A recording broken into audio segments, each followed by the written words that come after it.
Pengadilan Negeri Banda Aceh menggelar sidang perdana terkait kasus dugaan penyimpangan dana dalam pengadaan bibit ikan kakap dan pakan rucah pada Badan Reintegrasi Aceh atau BRA Jumat pagi. Dalam sidang perdana itu, Suhendri terlihat hadir bersama 5 terdakwa lainnya ke PNA Banda Aceh. Suhendri yang memakai rompi tahanan terlihat sumringah saat turun dari mobil tahanan yang membawa dirinya dari lapas tempat dirinya dan terdakwa lainnya ditahan. Dalam agenda sidang pembacaan dakwaan tersebut, ke-6 terdakwa yakni Suhendri selaku Ketua BRA bersama Zulfikar selaku Koordinator atau penghubung Ketua BRA didakwa dalam berkas yang sama.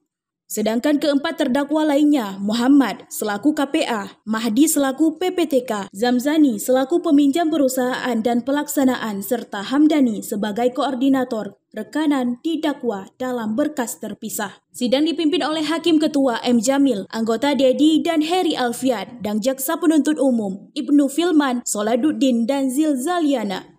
Dalam dakwaan yang dibacakan oleh Jaksa Penuntut Umum, Suhendri Ketua BRA masa jabatan 2020 hingga 2024 didakwa telah melakukan tindak pidana korupsi secara bersama-sama dengan 5 terdakwa lainnya terkait korupsi dana hibah untuk masyarakat korban konflik. Jaksa Penuntut Umum juga menyebutkan jika 9 kelompok penerima manfaat mengaku tidak pernah mengajukan maupun menandatangani pengajuan hibah untuk budidaya ikan kakap dan pakan rucah. Dalam sidang itu, Suhendri juga didampingi oleh kuasa hukum dan keluarganya. Usai mendengarkan pembacaan dakwaan, kuasa hukum Suhendri, Kamaruddin, mengajukan eksepsi atau sanggahan yang diagendakan pada Jumat 15 November 2024 pekan depan. Hari ini sidang perdana, ya. Pertama pembacaan dakwaan. Ini sudah selesai, ya. Kita ingin mengajukan eksepsi di tanggal 15 November. Kita ada beberapa hal yang harus kita luruskan, ya, dalam dakwaan. Salah satunya kami menganggap dakwaannya ada sedikit kabur lah itu, ya, tidak sesuai dengan teori penyusunan dakwaan lah, kira-kira begitu. Kita akan mengajukan eksepsi minggu depan. Itu sementara kan kita ngikutin proses peradilan lah. Sehat dan siap kita mengikuti proses persidangan.